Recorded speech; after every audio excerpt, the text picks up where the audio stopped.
Welcome back for the second match of tonight's play, the bottom half of this first round of the Canary Wharf Squash Classic. We've got two very tall figures on court.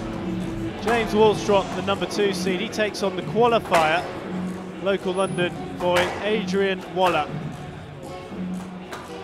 Well, Adrian Waller is one of the up-and-coming younger English players. 29 in the world rankings, he's 24 years of age.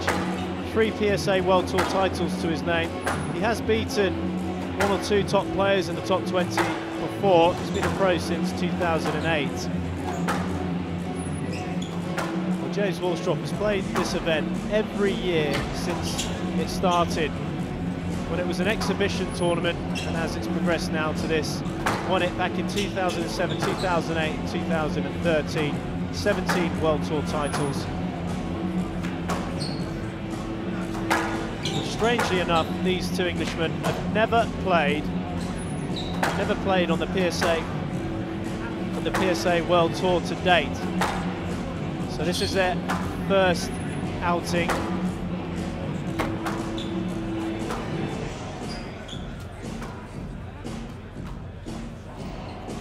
Well, joining me in the commentary box, we have Kate Mason. Good evening, Kate. You did actually come third in the sorry. Right, steady. Thanks a bunch. Voice for Squash. Sorry, yeah, so I didn't win. Voice for Squash, but you've been having lots of compliments on Twitter, and Lee Drew, my co-commentator, is very complimentary about your work here on Squash TV. Are you enjoying it? I am. Well, it was until you pointed out that I didn't win. But yes, no, I am enjoying it very much indeed, and I hope it hasn't been too much of a trial having me sat next to you, Jim. Not at all. It's been perfectly enjoyable, and like I said, we're getting a lot of good feedback on the social media. So, Kate, looking at these two English players, we've got James Willstrop, who's one of the most experienced on the World Tour, Adrian Waller, who's up and coming. How do you feel this match is going to fare and where it's going to go? Well, James Willstrop obviously has a real reason to progress as far as he possibly can this week. You know, he's got a 5th title he could be taking at Canary Wharf. Adrian Waller, though, of course, only 24, so he's up and coming, as you say, and it has been a bit of a giant-killing tournament so far. We watched the game yesterday with Max Lee taking out Karim Darwish, but I see it as a 3-0 to Willstrop. James Willstrop, you see his track record in this Canary Wharf Classic, winning it in 2013, 07 and 08, so he loves playing down here. He's got a wonderful support from the local people. Although it's a London tournament, he's very, very popular. And there is Malcolm Willstrop. It's a very interesting figure. Prefers to stand rather than, oh no, he's trying to find his seat. He's probably forgotten where it is, but Malcolm is James Willstrop's father and massively experienced on the squash world, has been going since the beginning of time, producing top quality, well-behaved players year after year after year.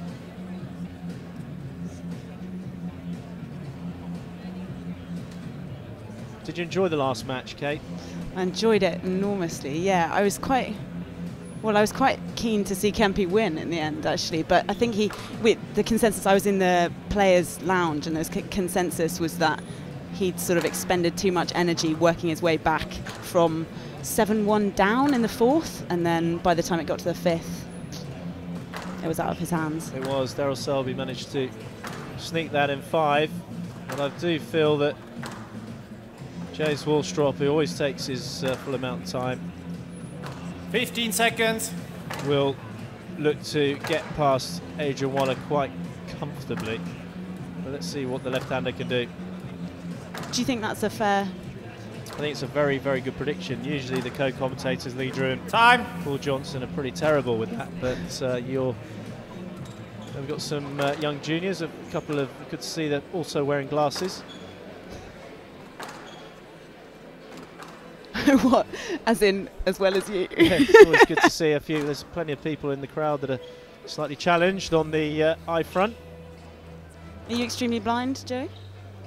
Minus 2.5, so reasonably blind. And there's another blind chap there with a glass. And in the middle, we got Mo Khalifa, who was one of the Egyptian legends from the 70s and early 80s, and obviously Ken Narain trying to get in on the conversation. Canary Wharf Classic. What is his title, 2014. Ken Lorraine? Ken First Lorraine round has many match. titles. He's Adrian known Waller, as King Ken, England to serve. King James Kong, Willstrop, Ken, England to receive. Best of 5 games. Golden Child, Love all. Strawberry coloured hair, all sorts of different names for Ken, but he's a wonderful character. But his role this week, he's actually a security guard and a masseuse, but this week he's court maintenance.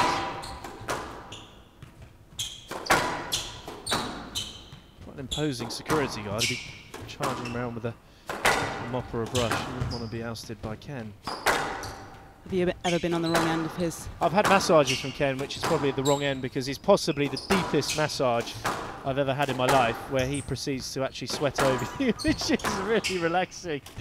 And the more pain you're in, the more he enjoys it.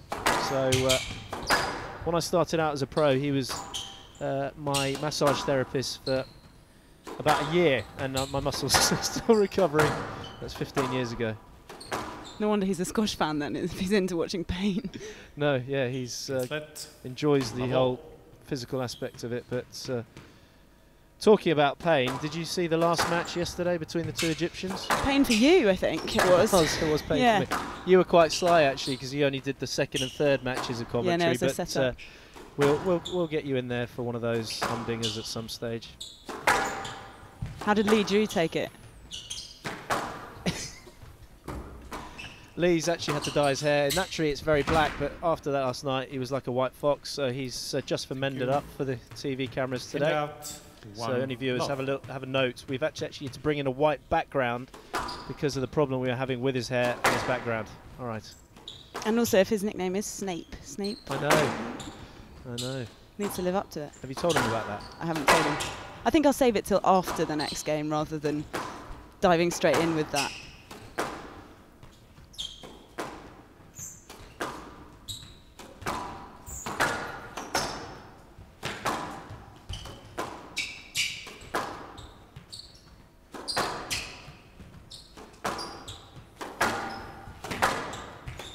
Down. 2 love.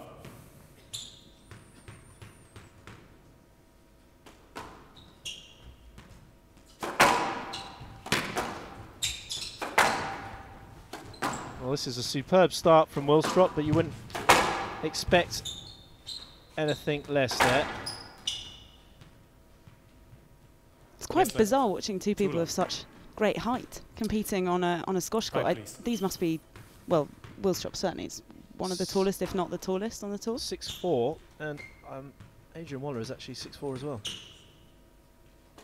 It is. I mean, this is what's so interesting about our sport, Kate, that you have guys like Rodriguez, who was playing last night. He's 5'4" in the squash shoes, and then you've got the 6'4" comparison with these two. So there's no ideal body type, but both have their advantages and disadvantages. And Surab coming up in the next game. Exactly. He's absolutely tiny. He's smaller than me.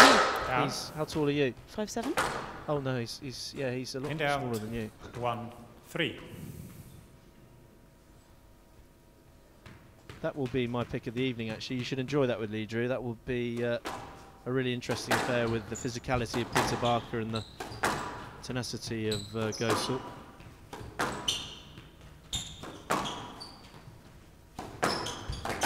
Yeah, I'm really looking forward to it. I always think Peter Barker's older than he actually is. He does look weathered, yeah. I wasn't trying to be unkind. Oh, sorry. He doesn't look, Pete, you don't look weathered. But it'll be interesting when he does, if he does have a few conversations with the referee, if you're able to understand him. Because his diction is not very good? You know, he just gets very kind of vocal. It's quite hard to differentiate between the words, but I'll leave that to you.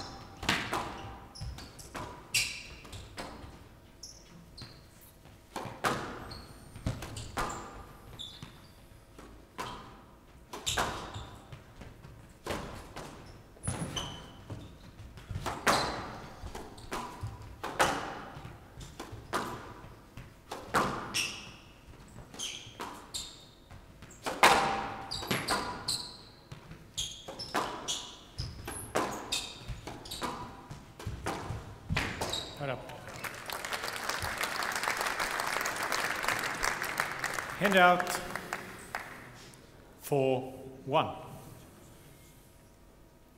I will never forget the match that James Willstrop had here with Nick Matthew 4 years ago, where they went all the way to the wire and he actually had to concede due to cramp. It's over 2 hours and it was into the 5th game, into a tie-break. Unbelievable squash match between him and Nick Matthew there.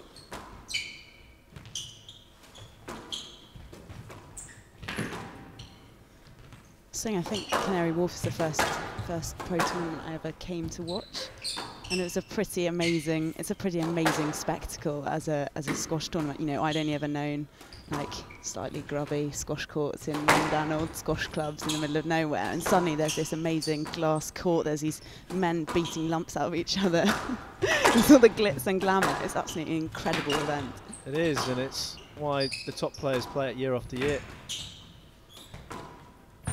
Good work here by Waller, just actually staying quite patient. He's not panicked by the quick lead from Willstrop.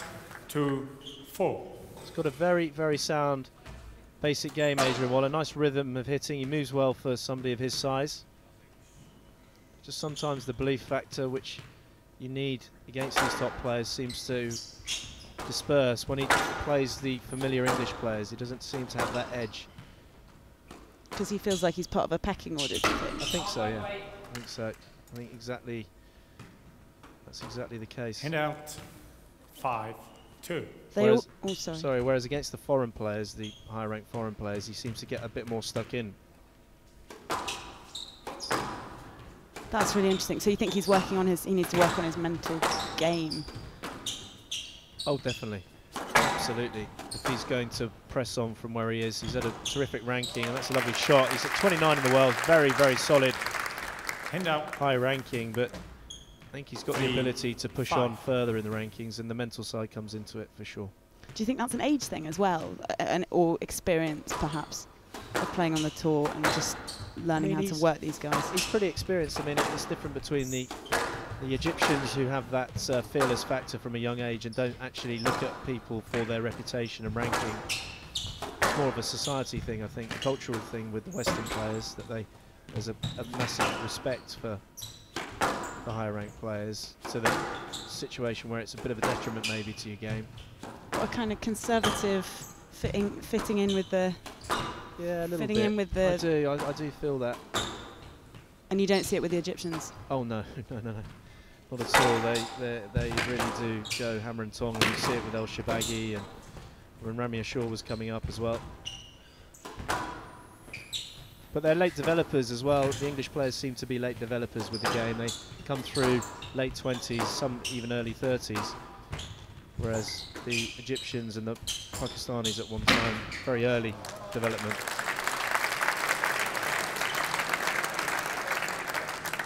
But these rallies are pretty long and arduous, and Willstrop is not looking to try and finish early. He's happy to utilise the back of the court. I think he's warming up as well, because they had a lot of backwards and forwards with the previous game. Kind of looked like it was going to get closed out. They started to warm up, both of them. No, we're going to sit back down for another game. Right into a 5th, where are we going? So, yeah, they've got to work it out, I think. Yeah, that can cause quite a lot of problems when you actually are thinking you're going to be on and off. You can end up warming up a bit too much, and your arousal levels go up and then come down because you expect to be on when you're not, and it can become very draining. So by the time you actually start your match, you're quite flat.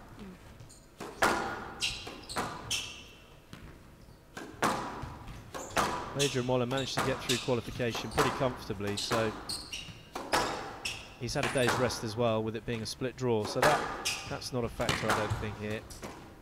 It's a lovely combination of squash from the tall left-hander. You see, he moves the ball around smoothly, and that's his shot. Decision on Mr. Willstrop pickup. Ball was good. Ball was absolutely fine. James Willstrop improvising beautifully. See it on the camera angle. Look at the wrist. 9-3 right. So making a solid move as we hit the crucial stage of this first 9-3. That's great hands. I didn't expect him to be so far up so quickly.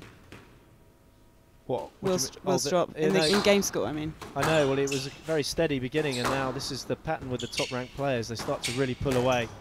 go up an extra gear. That was slightly fluky Hand out from Waller. 4-9. A couple of smiles from the crowd, probably thinking we've done that before, but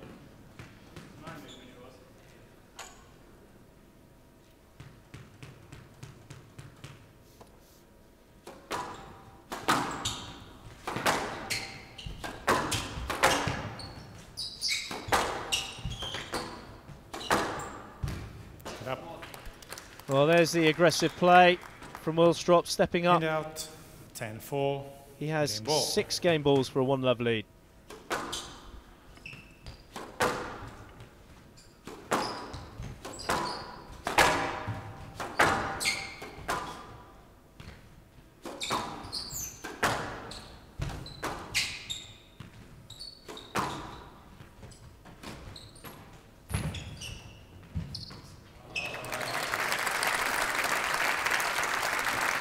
Well, Adrian Waller Hand out 5-10. sprinting up to that ball at the Game front ball. of the court. Knows fully well that a lot of these attacks are going to come back from Willstrop.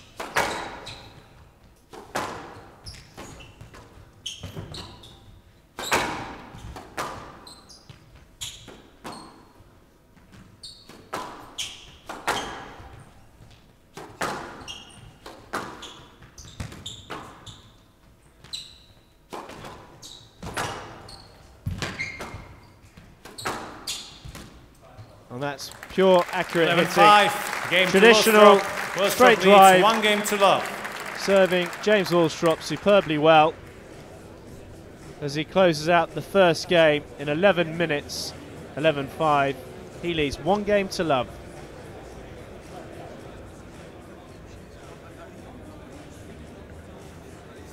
So in that first game, I think it's fair to say that Willstrop raced ahead. He was up 9-3 almost before we'd had time to catch our breaths in the commentary box, and he was dominating the tee. It was quite an elegant first game from both of them, 2 very tall players, as we've discussed, and they were both stretching to their fullest extent to make these rallies. He was dominating the tee, as I say, to go 10-4 up, 6 game balls. Waller demonstrated beautiful touch to go 5-10 up, and then finally put an unforced error in to go 5-11 down and to lose the game.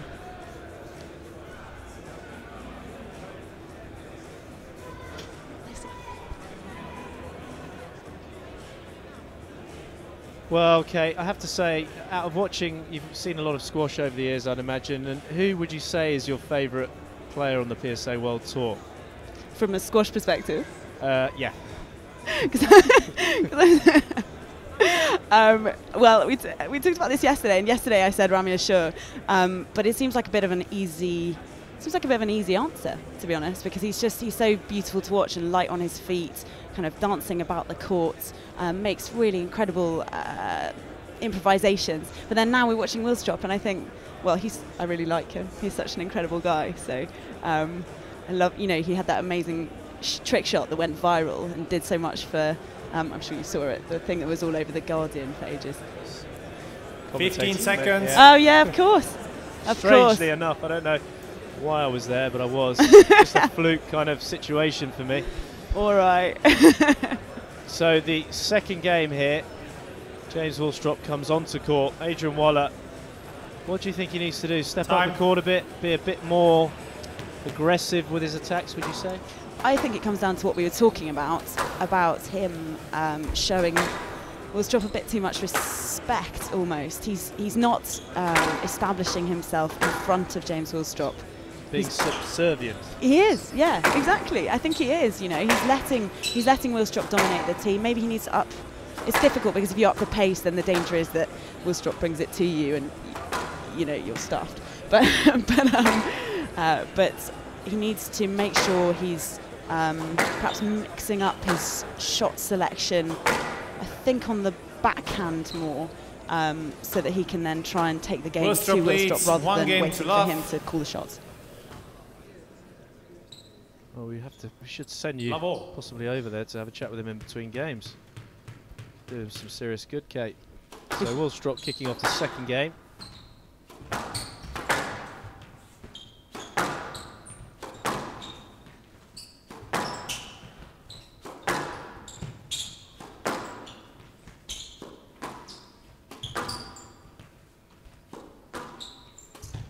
Down. Oh, that Hand just out. clipped the top of the One. tin. He hit it Low. so delicately there. Right smile. He knew it was very, very lucky, Adrian Waller.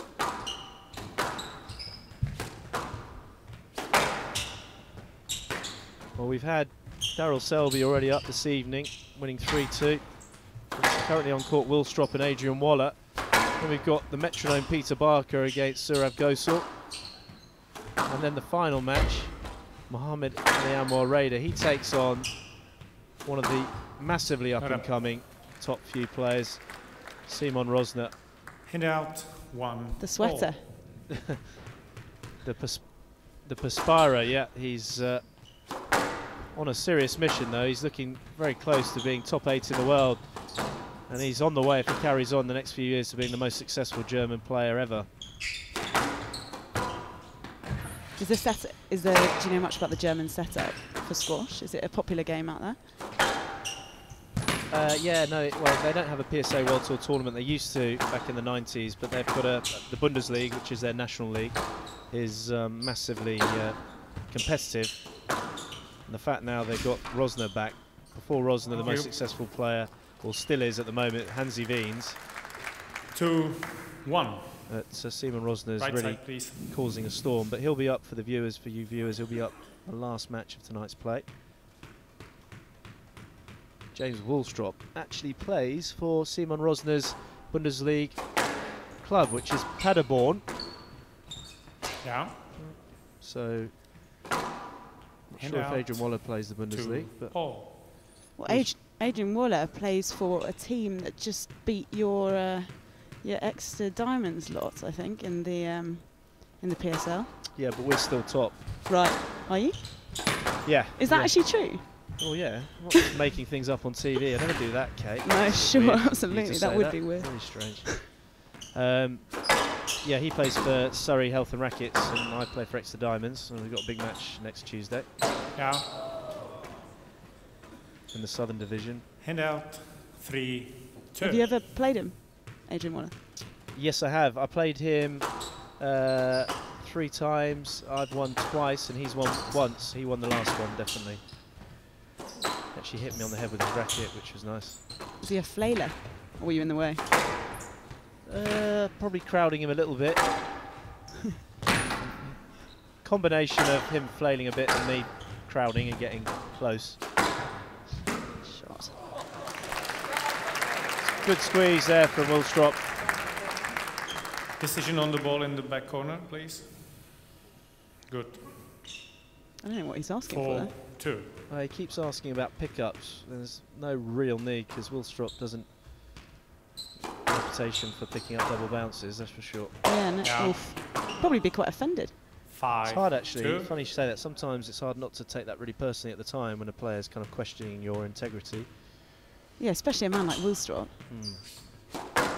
Weird. Maybe this is an example of him trying to not show respect and try and get in his mind. Going the other way Yeah. around, but yeah, exactly. But not having any effect. That's just too good. It's too loose a ball. We see this front left-hand corner. James Willstrop has got one of the best attacks, if not the best consistent attack in the world there on that drop shot for the right-hander. Adrian Waller's got to try to, I would say, implement a bit more work down the forehand side for Willstrop. Hand out. 3-6. So this is the tactics that Waller should try to do more consistently, is step up on the volley, but from a physical aspect it takes a lot of huge amount of energy.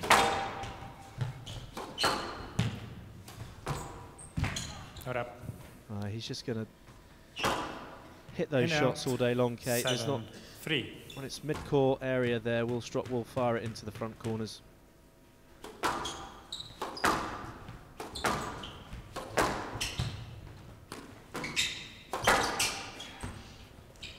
And that's a better example from Adrian Waller, hitting a terrific length to set up the volley and being aggressive, using his reach on the volley.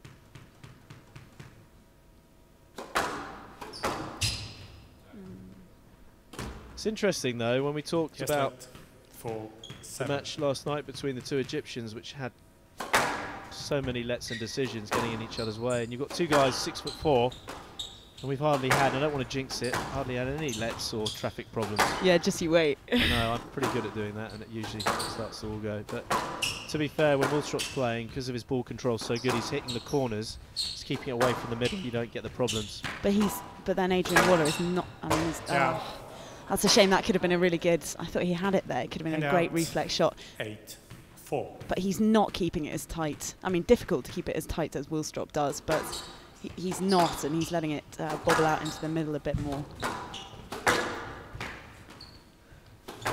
Which means he's putting himself under pressure, in fact. Continually, yeah, unfortunately. He's enjoying this, James Willstrop. Oh. To have that, you've got to have very, very soft hands. Look at this. That is beautiful. What a camera shot there. Superbly done on all accounts.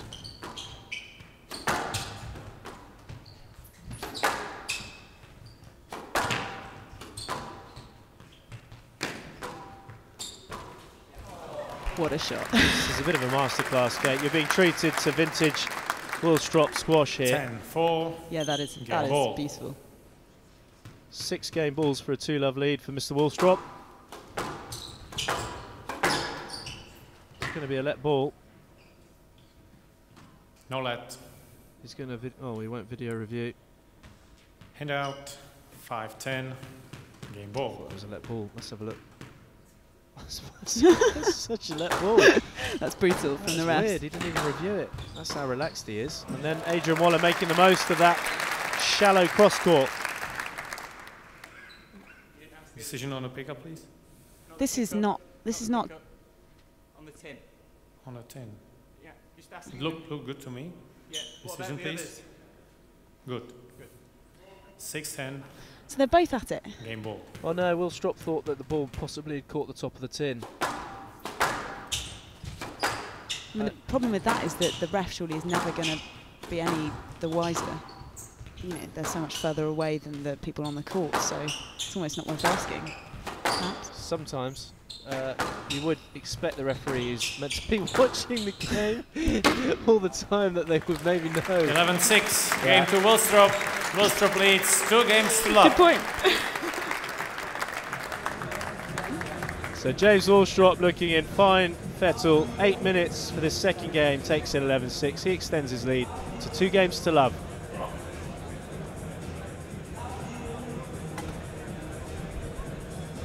Well, we were treated to another bit of a masterclass from James Willstrop there. In particular, at 8-4, that beautiful cross-court drop that he's really imposing himself on the game, and I think Adrian Waller is being made to run around after him. We talked a lot about how he's not managing to really impose himself and get in front of the master player in this instance. Also a beautiful cross-court volley nick to take him to 10-4 up, and finally to seal the end of the game, 11-4.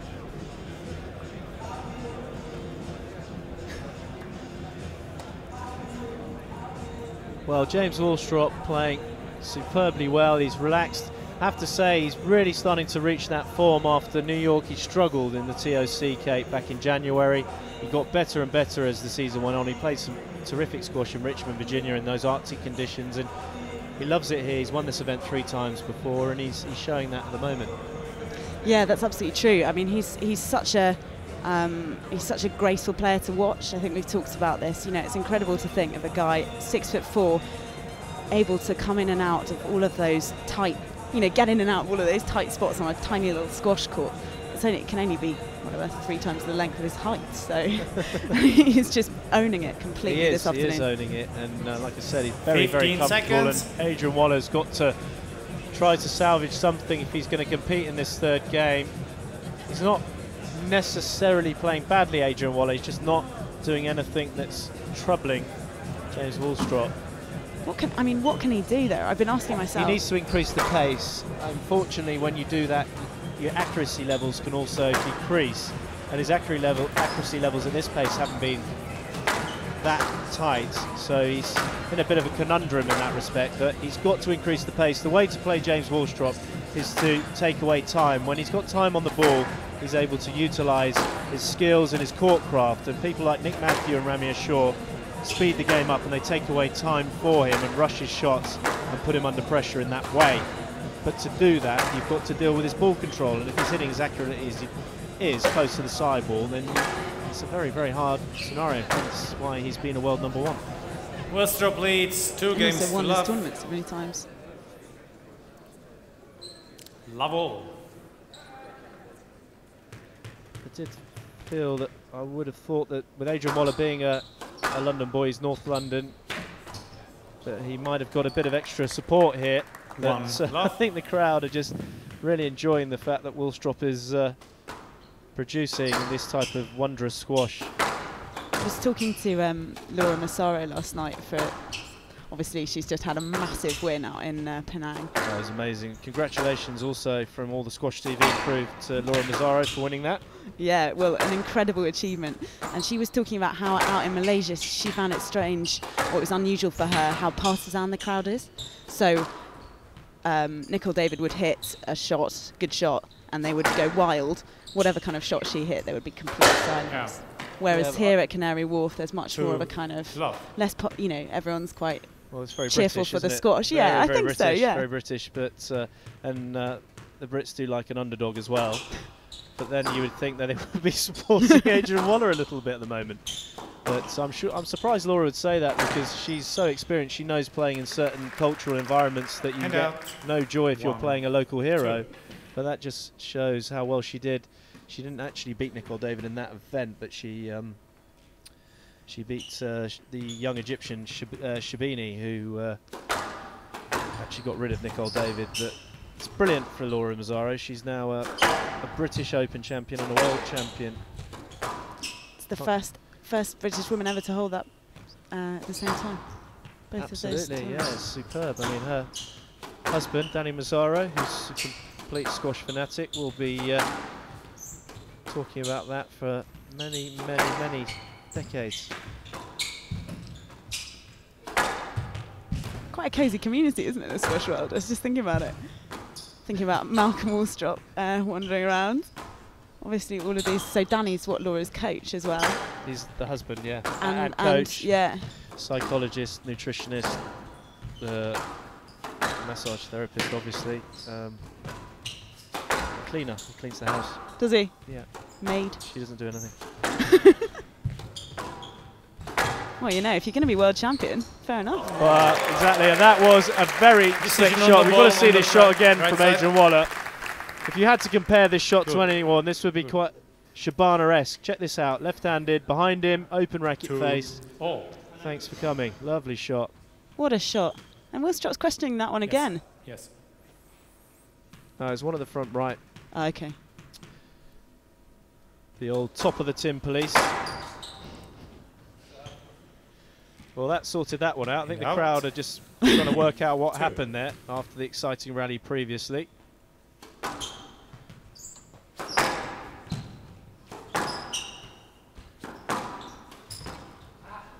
That's again coming off the wall into the court, where he's just not going to be able to make anything of those shots. No, it's like we say a feeding session. You've got a coach or giving a player shots, setting up shots for him to practice his skills. At times, without being too disrespectful to Adrian Waller, is happening like that.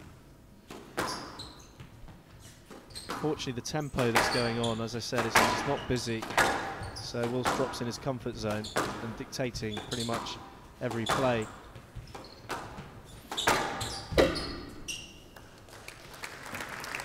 Five to left side, please.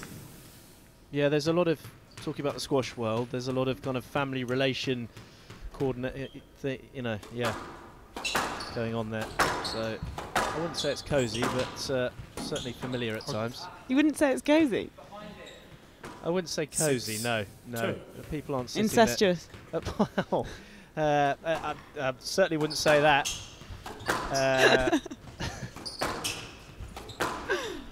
Just close-knit is what we're saying. Yes, close-knit. Very close-knit. Yes, let. Close. 6-2.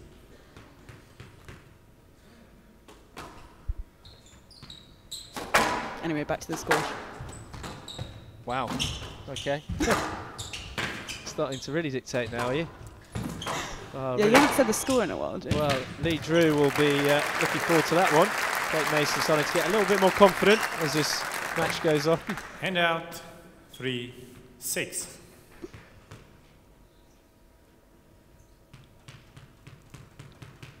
Anyway, it's good to reiterate the scores sometimes, Kate. I'm sure you did that on your clip a few times. Don't say you didn't listen to it loads. Now, I didn't actually. Brutal. hand out, 7-3.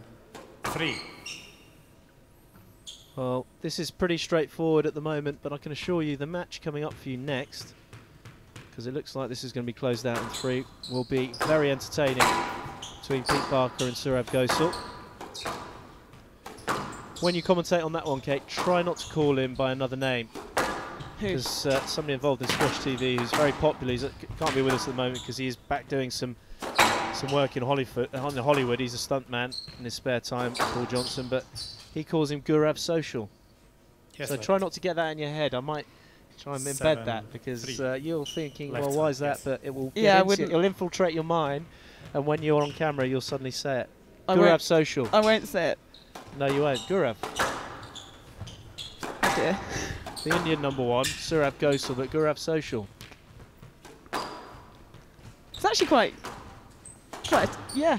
Yeah. Okay, I see where you're coming from with that. Did you? So did you make PJ do that? Is that what No, you're I saying? didn't make him do that. He You thought just- he you was just- that for the whole of the Commonwealth Games 4 years ago, Oh my goodness. and proceeds to let it out now and again when he 8-3. gets overexcited, but he doesn't mean to, and then I have to say, actually, that's not his name.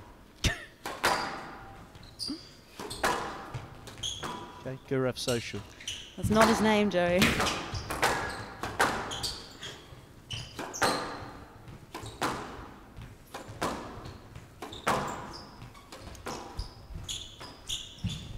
Now, It's a surprise for me that Adrian Waller tactically has played like 9-3. this, because he trains with James Left, Willstrop. please. He's part of the England setup, and he would know. I mean, you can see how hard he's breathing because of all the court craft of Willstrop. But that's the physical problem that you have, is that to play at a fast pace, you have to be immensely strong consistently. And he's not gone No into left. that. There's been glimpses. We're going to video review. please, Mr. Willstrop. Well, talk us through On this one, Kate no-let Mason. decision. We've got our first review of the entire match right at the very end. Shows how clean and tidy the whole game has been, perhaps. Perhaps partly because Waller's not really been in it. I think that James Willstrop was slightly over-egging this particular pudding. The way he dives at the stop giggling. The way he dives at the at his opponent. Yeah, fair enough. Decision upheld. No let. So the no-let stands. It does. Hand out, 4-9. Mr. Willstrop Just has looking no at the large review screen there, remaining. just checking out the score.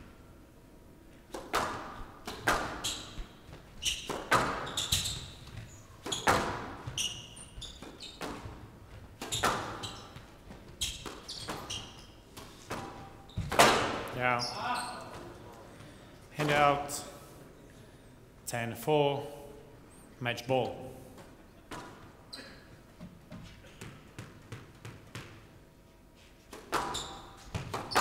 Six match balls for the #2 seed. And there it is. Shot. I don't know. What's here? Oof. That's going to be a no-let. No-let. There's not any effort involved there. He's going to ask for a review, but I guess he Mr. might as Waller well. on a no Bit let of a- decision. It's a bit of a shame to end it like this, but I guess they're just using up their video reviews in the last few points. well, he's got no. I mean, for Adrian Waller, he's got no choice. I mean, it's been. He's not read that. He's not made any effort there at No. all. It's quite strange. He looks kind of punch drunk in this movement. He's not. No, I think that's going to be a no-let. It's going to stay as a no-let. It's not the best of shots. It stays short enough, and he's not. It comes out though. I guess Can't maybe it? that's what he's referring to. Decision upheld. Fair No enough. let.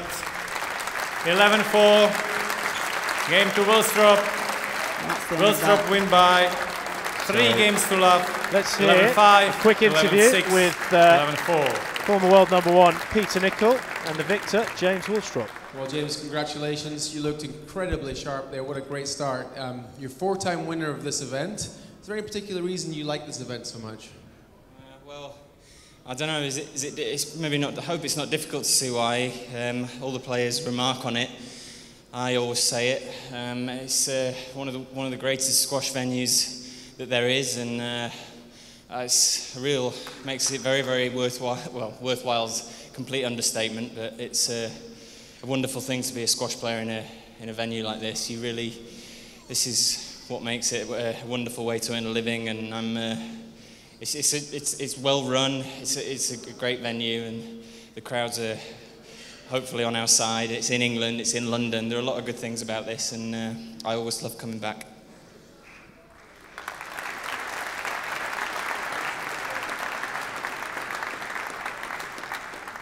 I know you have Vanessa and your son coming down tomorrow. How much does that mean to you that they can be around while you're playing a tournament such as this? Yeah, it's a great help. I feel very comfortable just around the event more than anything else, almost, to have Malcolm's here, Mick, and then Vanessa's coming tomorrow with their parents and the little one. So that's a nice situation to be in, but you don't get that on the other side of the world, so try to enjoy it and make the most of it. And yes, I do feel very comfortable with them here, and very happy, and another thing that makes it such a special event, really. Well, congratulations, James, and good luck for the rest of the event. Ladies and gentlemen, if you could just stay seated for a second, we have a special presentation. May I invite Lee Beechell, the Professional Squash Association's Chief Operating Officer, onto court, please.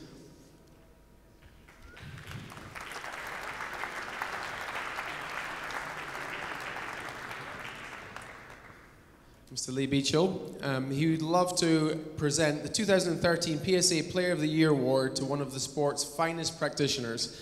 2013 was the first year that the Player of the Year Award was voted for by the actual players on the PSA World Tour. And the winner is a man we all know well, whose never say die attitude has seen him lift the title here at Canary Wharf on 3 previous occasions. In 2013, he won his 3rd World Championship and regained the world #1 ranking, alongside releasing an autobiography and getting married in the summer. And subsequently, he's also now soon to be a father. So it's been a busy year for this young man. So please put your hands together for the 2013 PSA Player of the Year, Mr. Nick Matthew.